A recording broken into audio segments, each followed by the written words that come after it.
You're listening to the Greeks Gridiron, live with Ethan Hristodoulou.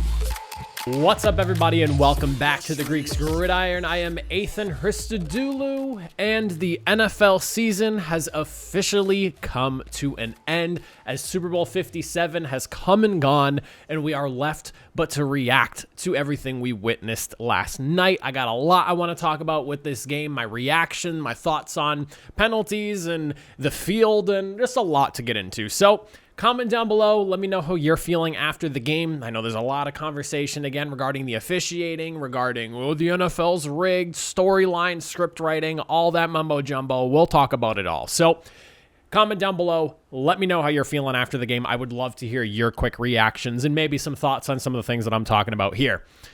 With regard to the game itself, if you're an offense person, this was the game for you. A 38-35 final score, totaling up 73 points, flying past the over that was set for the game there. I've got to say, I love football all the way, from the offense to defense to really good special teams. I love every aspect of the game. If you're somebody who loves offense, this is, again, the game for you. And it was really impressive to watch a couple of younger quarterbacks do their thing and really tear things up. It feels like a new era has really begun with Tom Brady retiring just a few weeks ago, and now what's going on with these young quarterbacks taking center stage and just kind of slicing and dicing defenses. We have truly entered a new era of quarterback in the NFL, and a very offensively fire-powered and heavy era in the NFL. Jalen Hurts literally made one mistake, and I want to give him a shout out because, my goodness, did he absolutely ball out. And if it wasn't for just that one fumble, that one lone mistake he makes in that game, the Eagles are probably walking away Super Bowl champions. I think that fumble was a really big swing for the Kansas City Chiefs. They really needed that play there, and they got it. Shout out to Nick Bolton, because quite honestly, I think that is probably the play of the game. That's a really big swing of momentum right there, because it really felt like the Eagles are starting to kind of impose their will, and then that all happens, and it really swings things in the opposite direction. But I mean, you look at Hurts. He was 27 of 38 for 304 yards passing. He had a touchdown through the air, 3 rushing touchdowns with 70 yards on the ground. I mean, talk about taking over a game. And we're talking about a guy who, coming at the beginning of the season, some Eagles fans and other people around the league were saying that, Hurts might not even be the guy, but he has made one of the most incredible one-year leaps, going in from like a kind of questionable end of last season where you weren't quite sure what exactly you had, to he is a legit superstar. And hats off to Nick Sirianni and what the Eagles have done and built around him, because the Eagles are quite the juggernaut, and there's a potential they lose a handful of guys going into this offseason, a handful of aging veterans that were on the last Super Bowl team and were here for another go around and might be retiring. Who knows? Maybe being that close keeps some guys around for another year. I don't know, but this is quite an impressive Eagles team, and I want to make sure that they do get the credit for putting up quite the fight in their loss. And I also want to shout out Dallas Goedert. You want to talk about supreme concentration in big moments and big contested catches? He is one of the best receiving tight ends in the NFL, bar none, not really a discussion. He is a dog when it comes to those contested catches. And again, the concentration to have for some of those catches, unbelievable level. But I mean, the Chiefs, man, they deserve all the flowers. You want to talk about dealing with some adversity with your quarterback and the high ankle sprain, and for having such a ugly first half for the Chiefs, I guess you could say.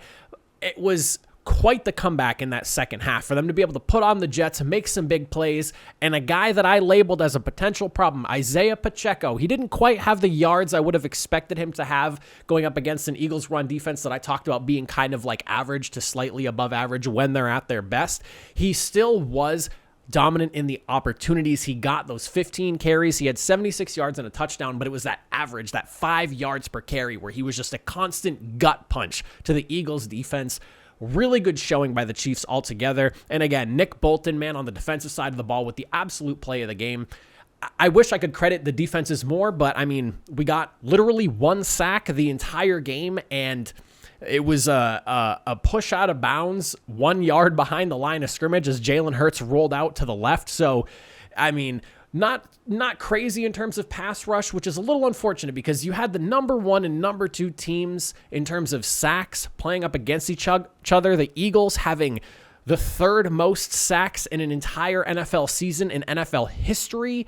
And that was not quite how I expected things to kind of shake out on that side of the ball. But I mean, an offensive just shootout nonetheless with, again, some questionable stuff at the end. And we're going to get to that because we're going to talk about the officiating. But I want to jump in and kind of focus on the field for a second here because there's a lot of conversation around it right now, and I was a little frustrated watching this game because, like I said, I love football. I love every aspect of the game, but seeing the way things were kind of playing out and just the Eagles team having to almost the whole team swapping out cleats, and I'm sure there was maybe some Kansas City Chiefs players that had to as well, but it was really evident on the Eagles side of the ball early on.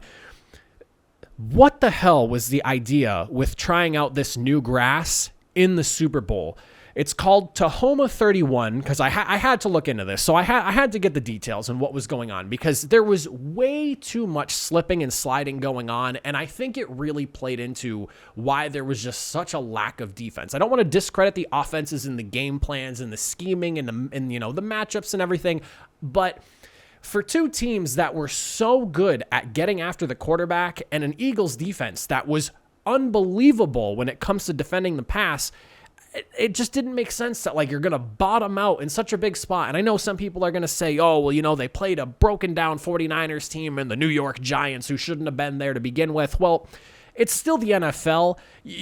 Teams don't just show up and get walked all over for no reason. There's typically a reason behind that. And, that's a whole other conversation for another day. But, what was going on with the field? So they tried out this new grass called Tahoma 31. It was developed by funding from the United States Golf Association. It was grown in May of 2021.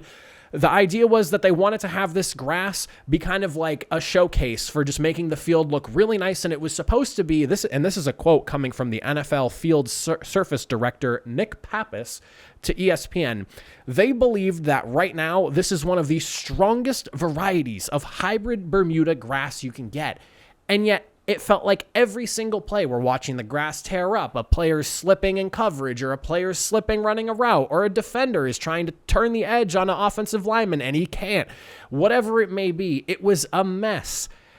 I don't know what was going on. Again, I'm not a grass expert. I may have worked at Lowe's Hardware for a couple of years in my life, and I worked with, grass sod and selling it to people as a regular retail associate, but apparently this was supposed to, it was grass that was developed to handle cold, be really good against disease that would kill grass. It was supposed to, handle wear really well and be able to recover from repeated use over and over and over.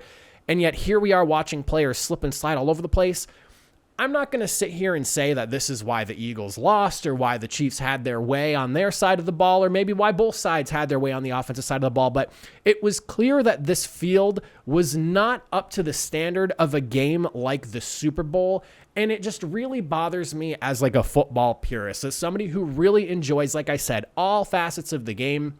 I hated seeing players seem like they were struggling to do what they do best. You have the two number 1 seeds, and again, you had the number 1 and number 2 teams in terms of sacks going up against each other against really good offensive lines. Don't get me wrong, but for there to really seem like there was such a severe lack of pressure, and it felt like defenders were not able to play as fast as they normally did. You start digging into the details, and clearly something was up.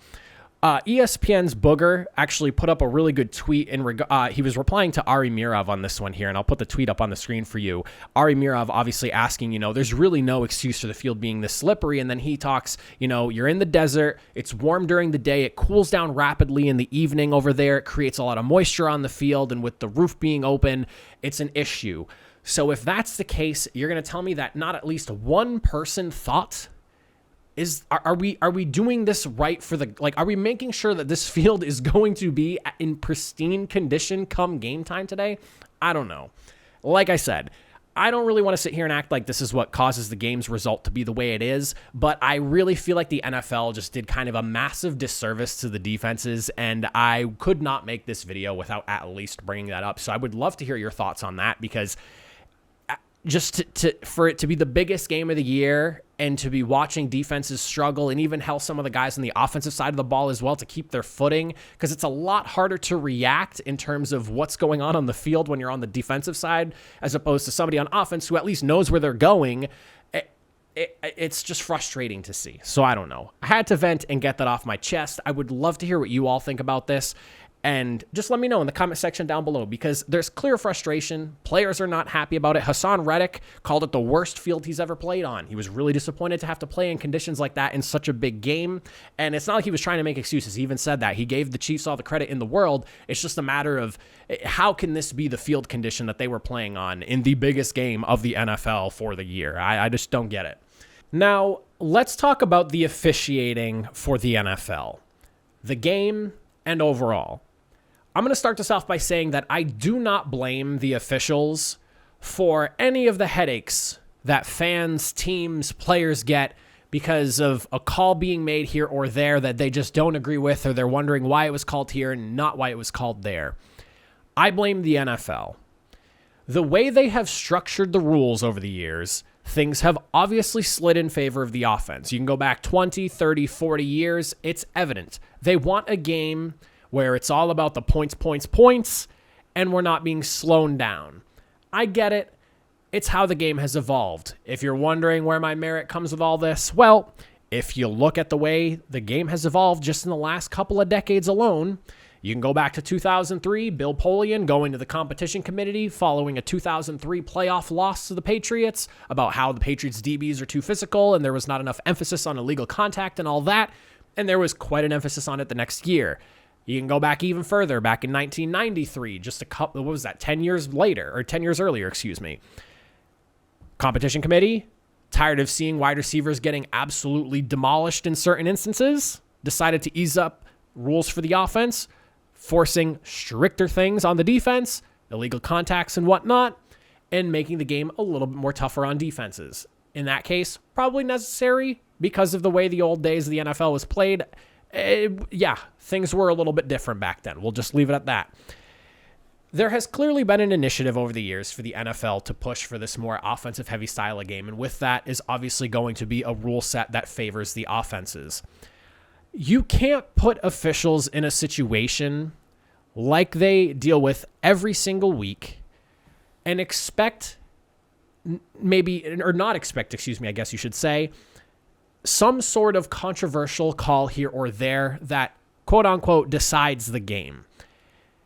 I firmly believe that if the game's rule set was a little bit more balanced and referees weren't being put in situations where they see something on the field and then leave it up to the broadcasting team of whoever is airing that game to show you 1,000 angles, but the one angle that shows you the penalty they're calling is the way that this should all be handled.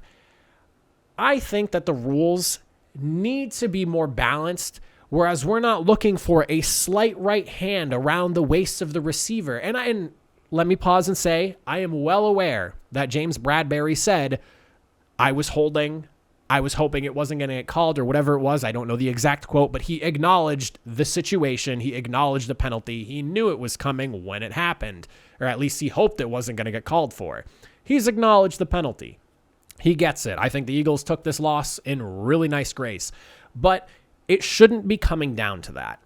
We should not be penalizing defenses for minute and tiny things that it takes like one specific camera angle to see what they did wrong.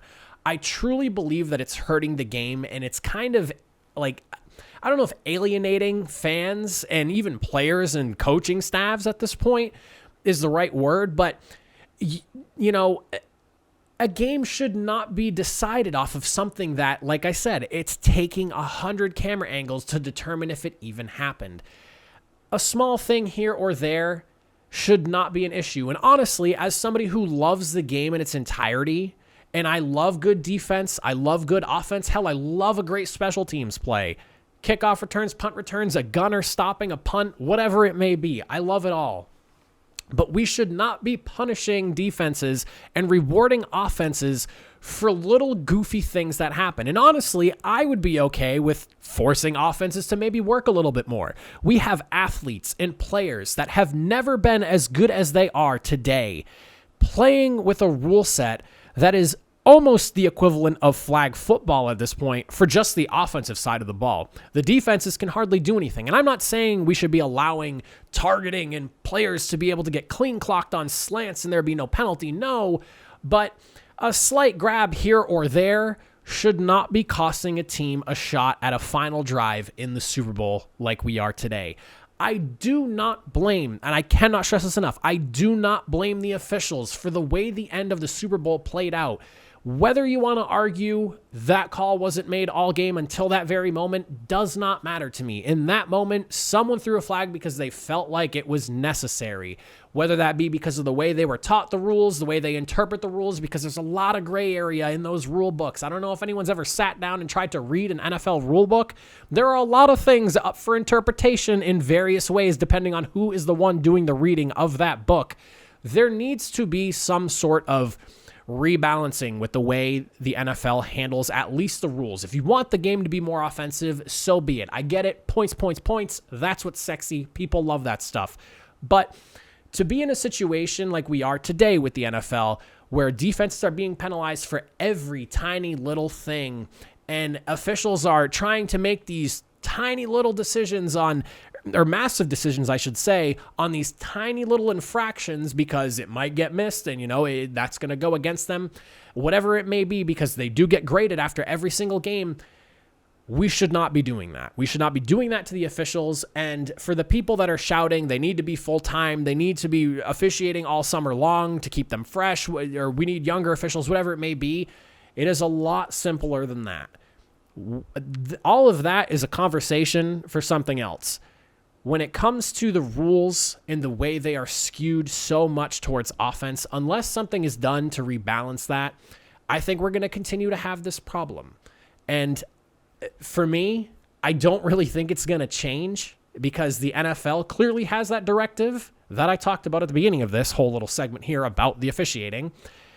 It's not going to change that way. So if the NFL is going to do anything, they've got to be more transparent and they've got to educate more regarding the rules. It is a headache to keep up with, and I really wish it wasn't, because week in and week out, I can honestly say that officials don't really do that bad of a job, all things considered, when you look at the rule book and the way things are worded out and the way things are explained to them and how things are supposed to be handled on the field and, when to dictate calls and whatnot.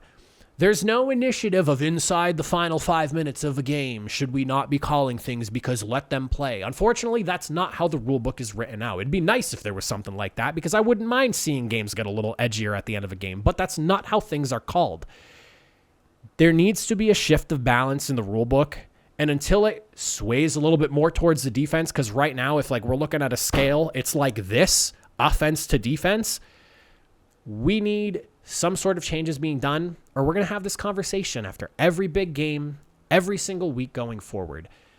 I don't know what the answer is per se, but in my opinion, a rebalancing is something that could help alleviate the issue of what we're seeing week in and week out. I don't want to see tiny little incidental things be called. I think that's ridiculous. I want egregious things being called, things that clearly interrupted a play from happening. Call those things.